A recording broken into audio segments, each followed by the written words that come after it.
So that's that. Now I'm gonna kind of just run you through some of what these look like. So let's see, that's just a copy chart. Okay, so this is yours. This happens to be the current Folio monitor. Like I said, a lot of these just happen to be from some of my original Folio monitors, just happen to be things I own. The purpose of this chart is for you to change all of these whichever way you want, right? All these assets. If you happen to own Arbitrum or AVAX or Engine or any of these, you can leave them. But if you don't, you're like, none of that applies to me. You could plug in, hey, I do own Apple, and I do own Microsoft, and I do own Bitcoin, and I do own, 5 other random cryptos that are not on here. All you do is just change these, and just always remember that that is the purpose of your portfolio monitor.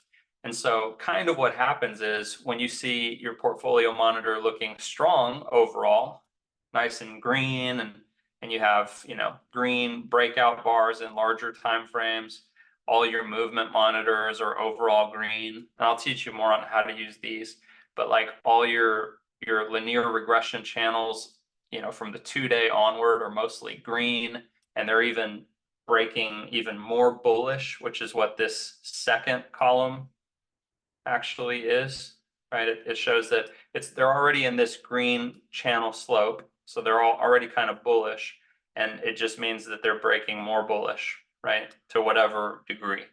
And so that's kind of nice to have that sort of optic.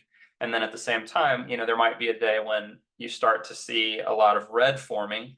And let's just say you start to see red forming on these somewhat more sensitive time frames, but it's a long-term position, and you go, you know what, now is the time for me to shave off, that 10 or 15%. Engine is not looking so good. And I'll show you some examples of that as we look through these. But that's kind of the purpose of the Folio monitor, is to literally get an idea of what direction these assets are headed in on larger time frames. And that's why these start with the 1 day and they go all the way to like the 1 month. And like the median is like 5 days and 6 days, right?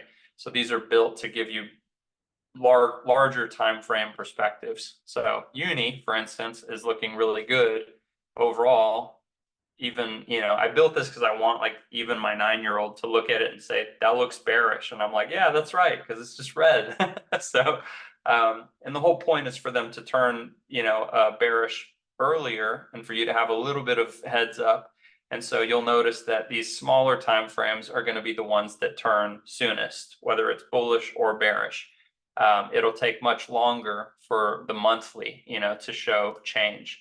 But the monthly gives you perspective, sometimes on what's going on really, really large time frames. So it can be helpful to know at least what historically has been happening.